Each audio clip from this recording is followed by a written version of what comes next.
సర్వశక్తి కలిగిన దేవునికి మన ప్రభు అయిన యేసుక్రీస్తు నామమును బట్టి ఘనత మహిమ ప్రభావములు కలుగునుగా. క్షణికమైన ఈ ప్రపంచంలో క్షణికమైన ఈ మానవ జన్మ ఎప్పుడు అంతమగునో ఎవరికి తెలియదు.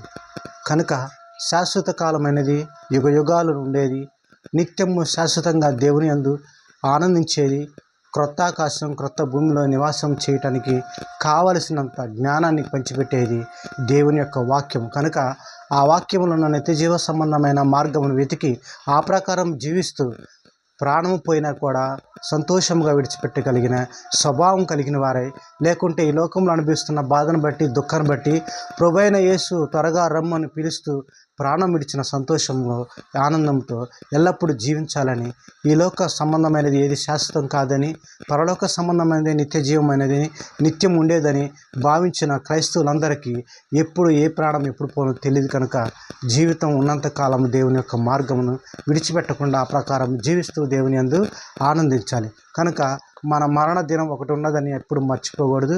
క్షణికమైన జీవితం ఎప్పుడైనా అంతం అయ్యే పరిస్థితి ఉంది. కనుక మన యొక్క ఆలోచనలు, మన యొక్క స్వభావాలను ఎప్పటికప్పుడు ప్రభువైన యేసుక్రీస్తు పరిశుద్ధమైన రక్తంలో మన యొక్క తప్పులను ఒప్పుకుంటూ మన జీవితాన్ని సరిచేసుకుంటూ ముందుకు సాగాలని ఇందుని బట్టి మన ప్రభువైన యేసుక్రీస్తు పేరట మిమ్మల్ని బతిమలాడుకుంటున్నాను. కనుక ఈ పాటను ఒకసారి విందాం.